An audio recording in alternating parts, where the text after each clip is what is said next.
Welcome. This is an exciting, not just day in terms of starting HR tech, but for us at PwC, we are launching our workforce radar research, which we're going to talk about today. It's the first time ever, it's the first research of its kind that is actually looking at the workforce of the future and actually predicting where organizations need to go in order to drive the workforce lever to meet business objectives.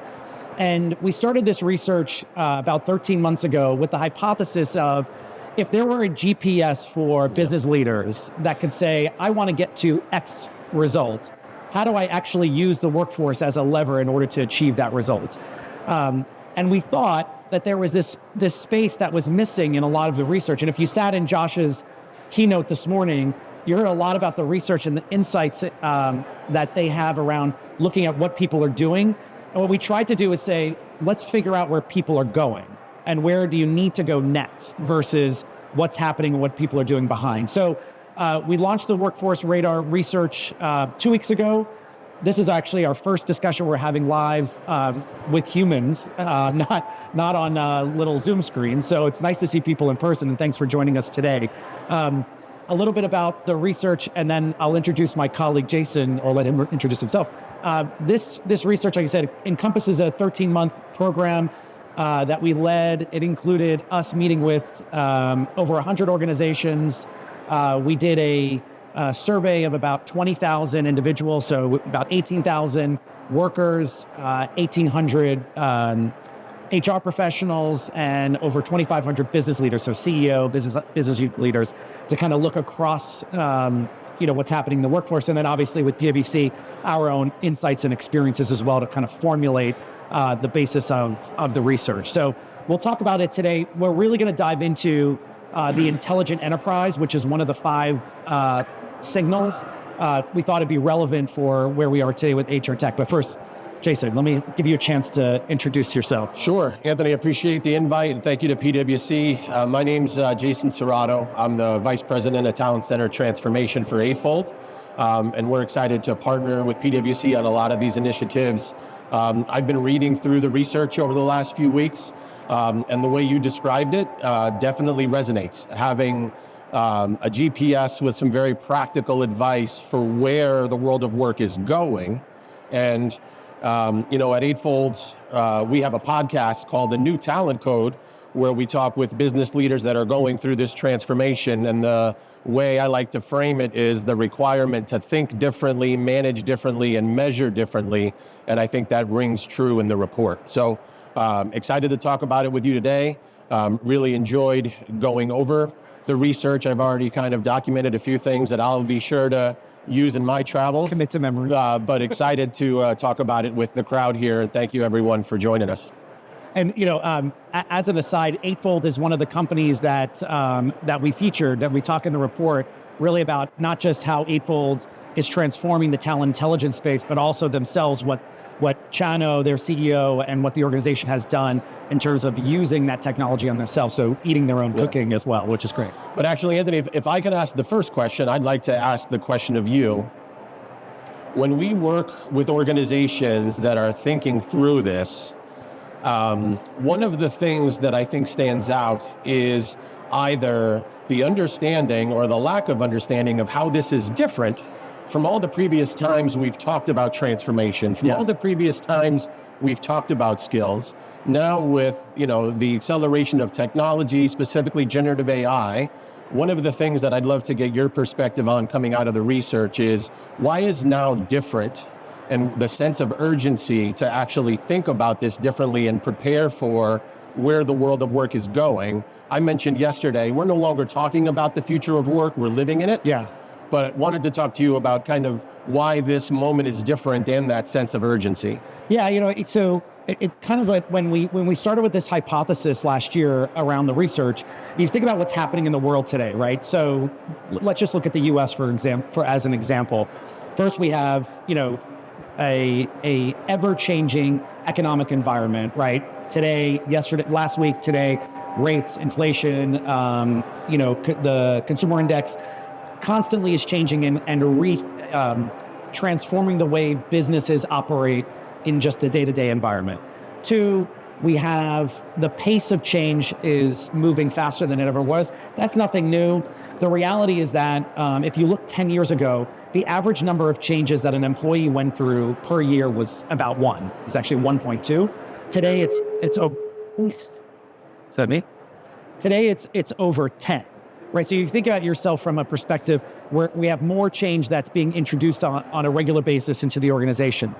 And the third is when we research, we found that 45% of CEOs believe that their organizations are not economically viable in the next 10 years. So if you think about that, 45% of the Fortune 1000 do not believe that they will be here in 10 years. And that's a reality, right? You think about who were the Fortune 5 10, 15 years ago, right? You saw legacy, asset-based organizations, utilities. Now you're seeing, the FANGs and other, soft asset companies. So when you look at all of that together, sorry, is that enough? It's not us. It's not us. Oh, okay. Sorry. You guys are okay. It's not killing, as long as it's not killing your ears. You cannot hear. They cannot hear me. Could be that we turn me, Okay. Thank you. Is that better? Okay. Thank you. Keep me honest. So when you look at that all together, now the workforce has become the center of those decisions, right? Whether it's economic, whether it's geopolitical, or if it's organization, capital markets related, the workforce and the worker is now the currency and the asset in which we're all discussing. And so we found that now this time that we're in is presenting a broader opportunity for organizations to rethink how they're using their workforce as a strategic lever versus just a cost and skill model. Oh, you're gonna move. Thank you. And at the same time, core teams are getting smaller. Even as businesses grow and scale, the ratio, core teams are getting smaller. Organizations are being asked to increase not only productivity per employee, but revenue per employee. So there's more pressure on businesses to perform, to hire the right talent, to maximize the capacity and capability of the talent they have in-house. But part of that is that's always been a challenge. Yes. I remember, before Eightfold, I spent some time in the industry as an analyst and also spent some time as an HR executive, both as a practitioner and as a researcher.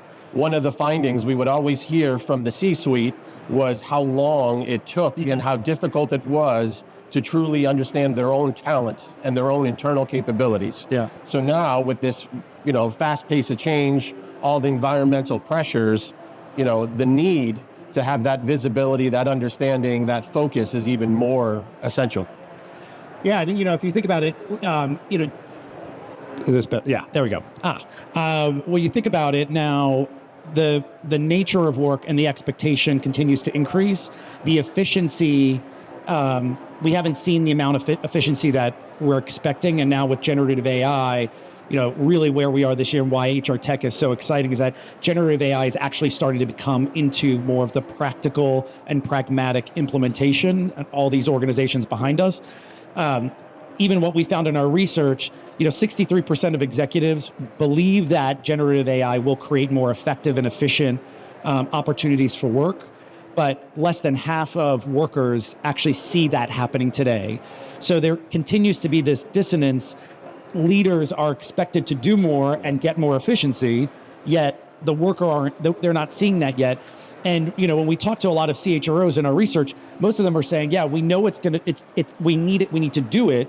We don't know how we're going to pay for it, right? We don't know what's the right place to start. I was with a technology client 2 weeks ago who said, we want to use Copilot. We want to have a pilot of Copilot in the organization, but we don't know how HR is going to pay for these licenses.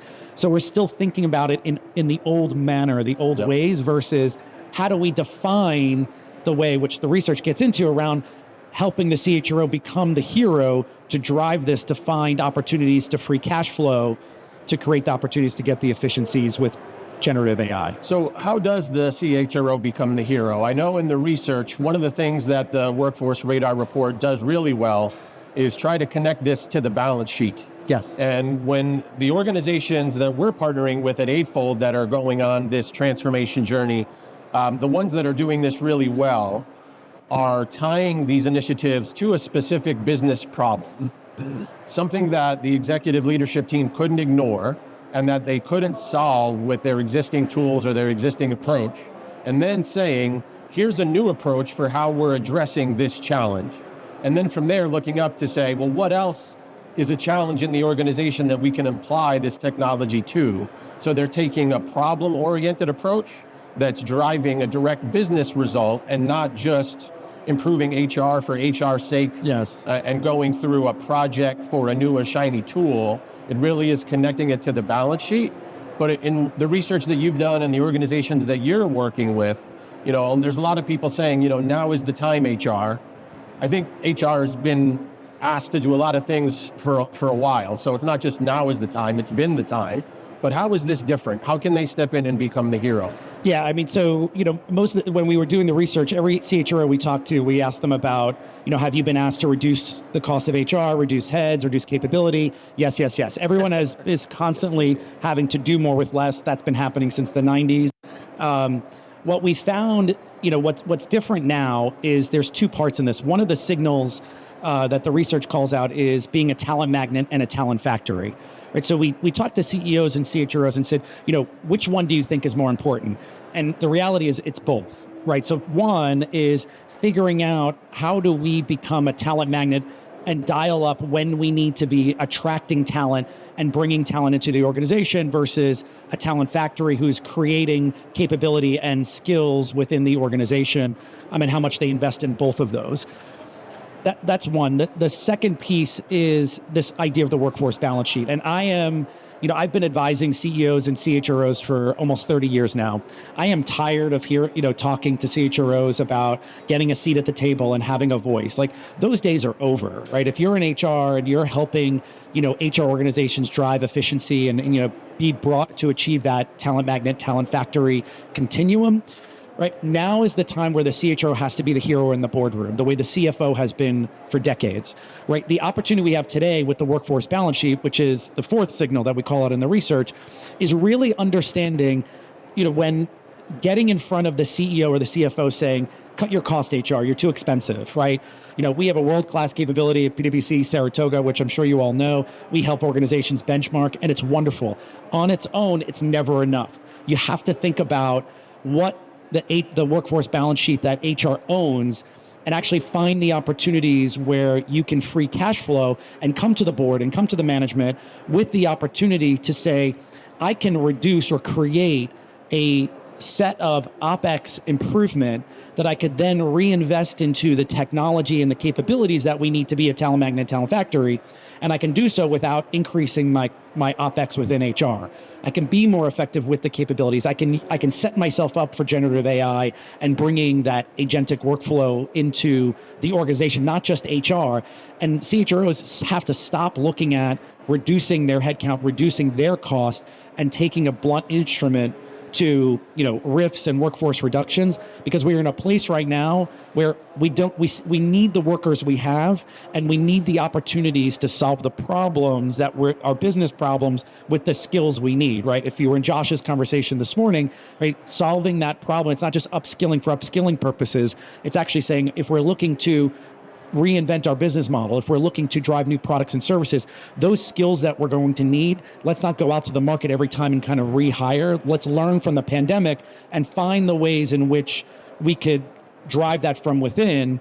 And this is a shameless plug for you, but this is what you guys do within Talent Intelligence, and has transformed the way we look at AI and how we look at skills and talent within the organization. And I'm sure you see this on a daily basis. Yeah, so we did a session yesterday. So for anyone who had a chance to join that session, one of the key themes was around what exactly does talent intelligence accomplish? And one of the main ways to understand it is whether you're looking at your organization from 30,000 foot high or 30,000 foot deep, it helps bring your data and your talent into focus. And part of this is looking at them in a more comprehensive, complete way, but also in a more predictive, proactive way to prepare for where the work is going and what the business needs versus a historical tracking of how this has always been done. So part of it is the ability to capture that understanding and that more comprehensive awareness of capabilities that are already within your four walls, whether those walls are real or virtual, to be able to create this type of talent agility that helps enable business agility. Yeah. But the other thing is that this is more than just optimizing processes and the way you've done this historically. This truly is transformation. So when you're going down this road, it's kind of like digital transformation. You know, we just came through a decade of digital transformation and there were some people that Whatever that meant. Right. But that's because it had multiple definitions, but some people did it in spots. We're only going to do it over here. We're only going to apply it over there. And it didn't fully realize the true value of what it could be until the full enterprise is involved. And I think HR transformation works the same way.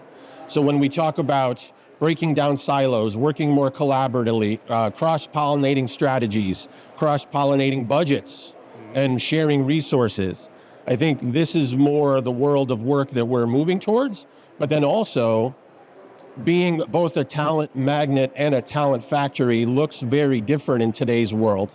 So one of the things that I'm always very curious about is, yes, generative AI as a tool, and there's a lot of people that may have a very similar job description, or very similar job title. Their job description is changing in real time based off of how they're getting their job done. Yeah. So on paper, I've heard CHROs say, well, everyone in my organization, their work's pretty much the same. Their job titles are the same. Why do I need this? And I said, well, if you don't have the visibility to the data around how they're actually getting their job done, how do you know? Yeah. And part of this is the ability to read and react to that data in real time to actually see how your talent is leading your business versus looking at it through the kind of historical lens we've looked at this.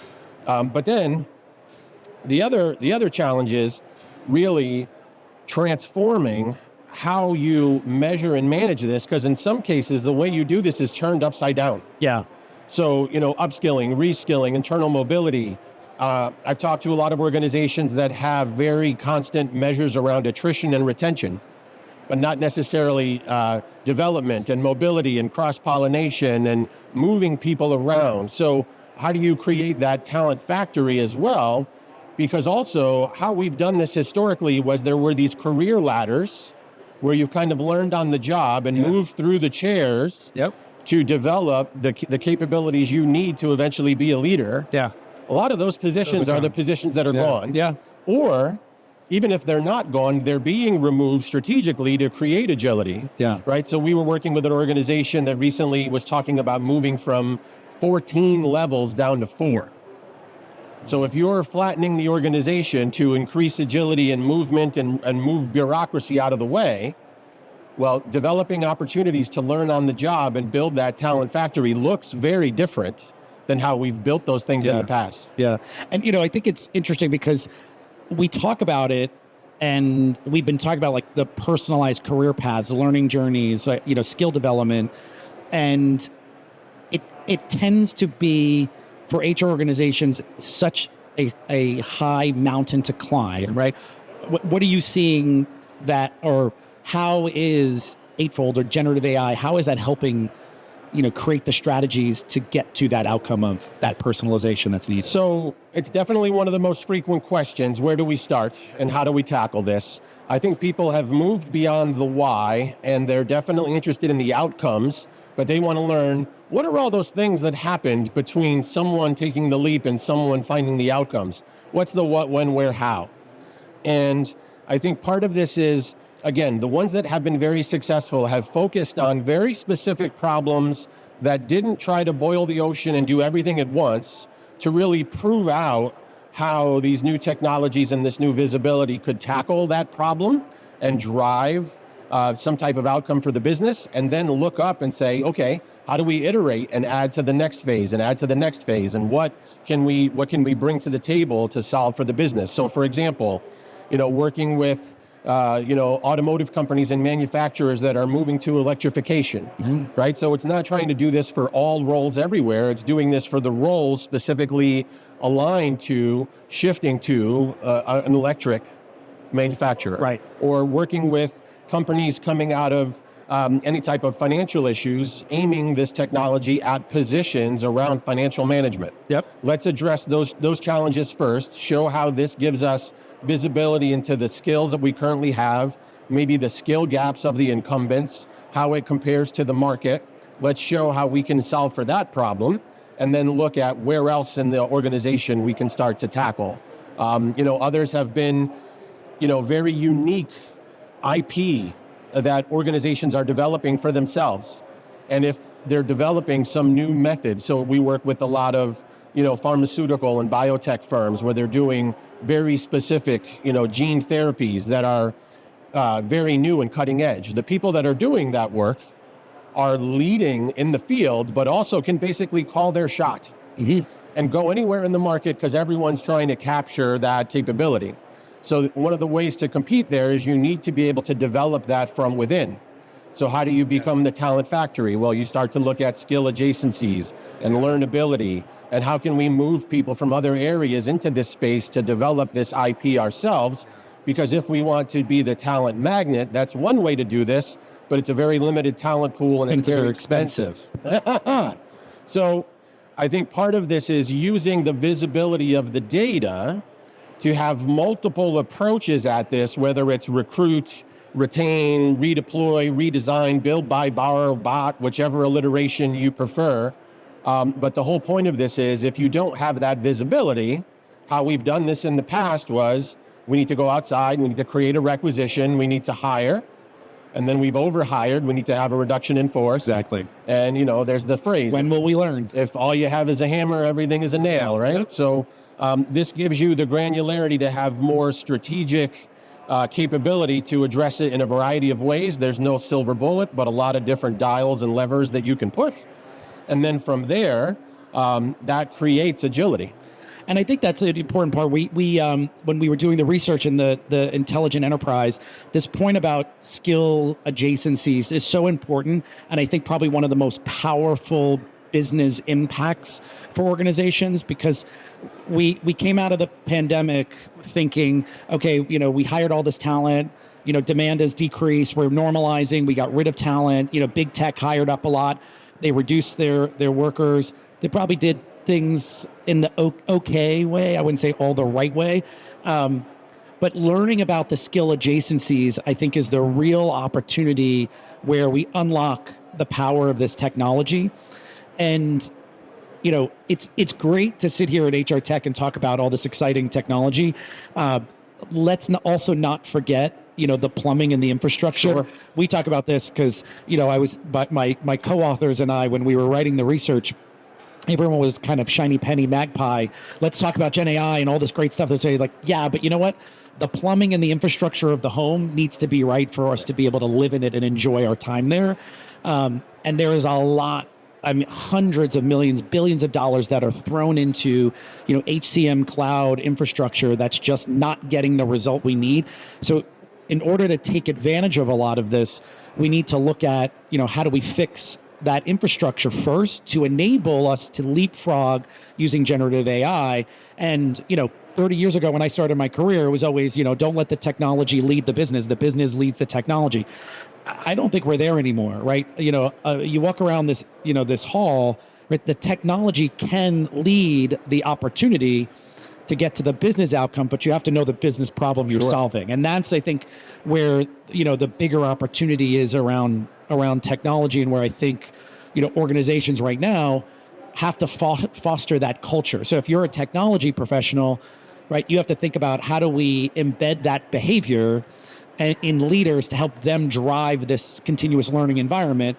If you're an HR professional, it's like, how do you work with your business to make sure that they understand the impact of this, that they're creating those right behaviors within the organization as well. And I think that's why this is also more than just optimization, it is transformation, because in order to create that environment of well-being and to drive the culture, yes, there's technology that enables new solutions, but you also need to address everything on the table. Policies, benefits, culture, leadership, behavior, management style, how you measure. All of this needs to be kind of reviewed in concert. You can't build a future with policies that were written in 2002 or 1998. So a lot of the organizations that are trying to drive this are saying, let's put that policy on hold, let's implement this, and then let's see what are the challenges, what are the questions, and let's design a new way of doing this going forward and not use the traditional ways we've always tried to manage this, to manage this going forward. So the mindset kind of shifts more from management to governance, right? And this is a different way of approaching this. The other thing is, you mentioned how we come into this conversation with talent intelligence. One of the ways that this changes how you've done this is the data becomes increasingly dynamic. So it's constantly learning, it's constantly changing, it's evolving. And this requires a more continuous approach.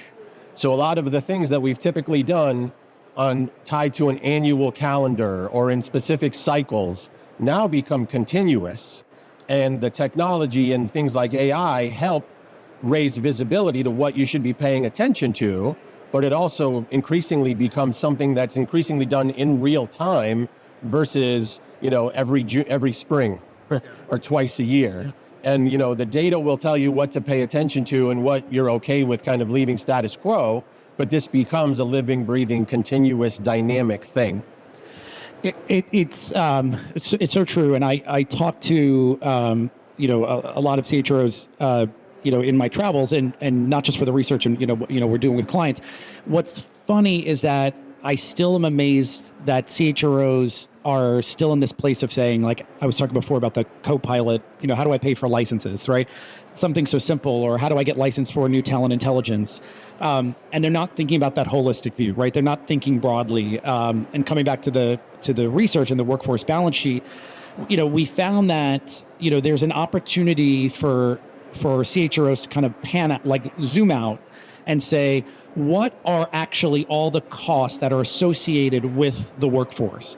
You'd be surprised how many HR leaders don't actually know the total cost of the workforce, right? When I ask them, they'll talk about, compensation, payroll, benefits. They'll talk about the cost of HR. They'll talk about process and operations of HR. We actually think about everything, right? Most organizations have a belly button, people with a belly button, and that belly button costs money. And every piece of that life cycle has a cost associated with it. If we just took it down to what we know in HR today, right? Compensation, benefits, right? Technology, provisioning, there's an opportunity to drive more efficiency and get to the preferences of the workforce better.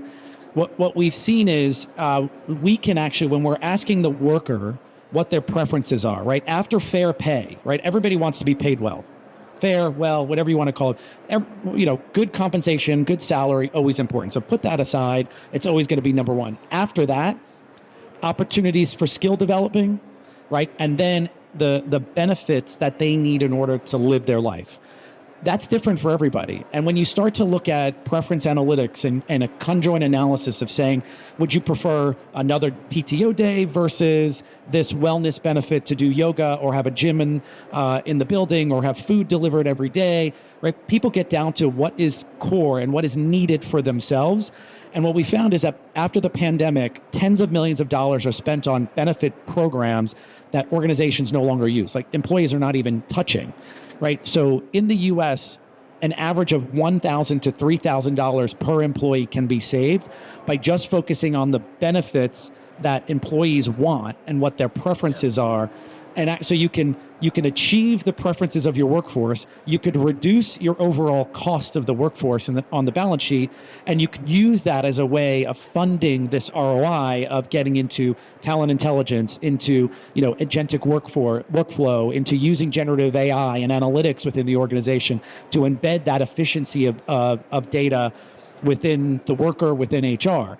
And sort of minds explode with CHROs when they hear this, because it's like, how could I get rid of this wellness benefit and mental health benefits? And they're all important. But when you get down to it, skill development, financial education and financial wellness, retirement savings, paid time off, those are the things that employees care about the most.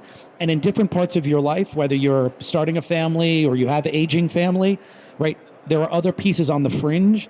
And there is opportunities to create a broader workforce balance sheet to start to look at those opportunities. I was hosting a roundtable with a bunch of HR leaders, and I wish I could claim this as my own, but there was one of the leaders at the table who said, our dry cleaning benefit isn't as sexy as it once was, right? So all of this is on the table to be evaluated. One of the things that you brought up there was the role of preference. And, as part of where the technology has been leading us over the last few years, increasingly, we're driving more personalized experiences where people's 9 to 5 is matching their 5 to 9. But as we lead towards this future of work, can you kind of talk about how the role of preferences and kind of perception came into the research? One of the things that I noticed in the radar report was some of the discrepancies, especially between different audiences or constituencies. But can you talk about the role of kind of personalization and transparency for people? Yeah, I was with Laszlo Bach a couple weeks ago, and we were talking about his book and the cafeteria style benefits, right? That was a whole thing back in the sort of mid 2000s. And he was asking me on the research, he's like, Anthony, are we getting back to cafeteria style benefits? Like, that's actually not where we are. We're really into this place of people want what they prefer, right? And to be able to personalize their career and their lifestyle, because art imitates life, work imitates life now, right? To your point, 9 to 5, 5 to 9. I wish mine ended at 9, but I'll take it. Yeah.